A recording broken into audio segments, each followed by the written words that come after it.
ಇವೆರಡರ ಸಮ್ಮೇಳನ ನೋಡಿ. ಆಯುರ್ವೇದದ ಮೂಲ ಉದ್ದೇಶವೇ ಸ್ವಸ್ಥಸ್ಯ ಸ್ವಾಸ್ಥ್ಯ ರಕ್ಷಣ.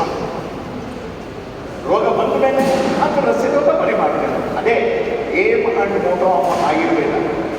ಕೇವಲ ಔಷಧಿ ಚಿಕಿತ್ಸೆಯಾಗಿರದೆ ಆಯುರ್ವೇದ ನಾಲೆಜ್ ಆಫ್ ಲೈಫ್. ಗುರುಗಳು ಹೇಳಿದ್ರು, ಬ್ರಾಹ್ಮೀಣ ಹೊರತೆ ಜೀರ್ಣಂ ನಿರೂಪಯನ್ ರಕ್ಷಾರ್ಥಮಾಯುಷ ಸ್ವಸ್ಥೋ ಜಾತಕ ಸಂಸೃಜೆ ಅಂತ ಅಷ್ಟಾಂಗನ ಹೇಳ್ತಾನೆ ವಾಗ್ಭಟ.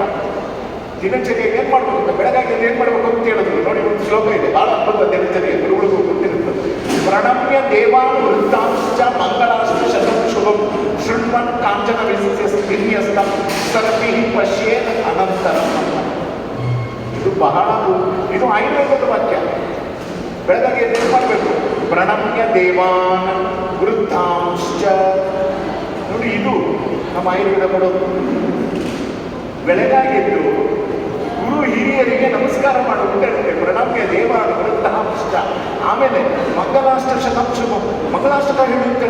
ಏನು ಮಂಗಳಾಷ್ಟಕ? ಮಂಗಳಾಷ್ಟಕ ಯಾರಿಗೂ ಗೊತ್ತಿಲ್ಲ. ಆದರೆ ಕಾಸ್ಟ್, ಕ್ರೀಡ್, ಕಂಟ್ರಿ ಏನೂ ಇಲ್ಲದೆ ಎಲ್ಲ ಮದುವೆಗಳಲ್ಲಿ ಉಪಯೋಗಿಸುವ ಈ ಮಂಗಲಾಷ್ಟಕ ಇದೆಯಲ್ಲ, ಈ ಮಂಗಲಾಷ್ಟಕವನ್ನು ಲಕ್ಷ್ಮೀಯಸ್ಯ ಪರಿಗ್ರಹ ಕಮಲಭೂವು ಸೂನುರ್ಭಿ ಉತ್ಮಾಂದ್ರತಃ ನಮ್ಮ ಗುರುಗಳಾದ ವನಂಜೆ ಗೋವಿಂದಾಚಾರ್ಯರು ಇದನ್ನು ಕನ್ನಡೀಕರಿಸಿದ್ದಾರೆ.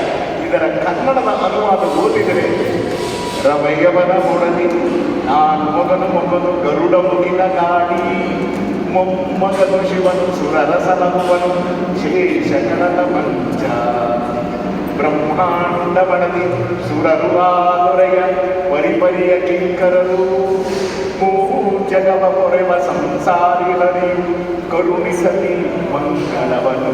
ಎಂತ ಅದ್ಭುತ ಅನುವಾದ ಕನ್ನಡದ ಅನುವಾದ ಇದು.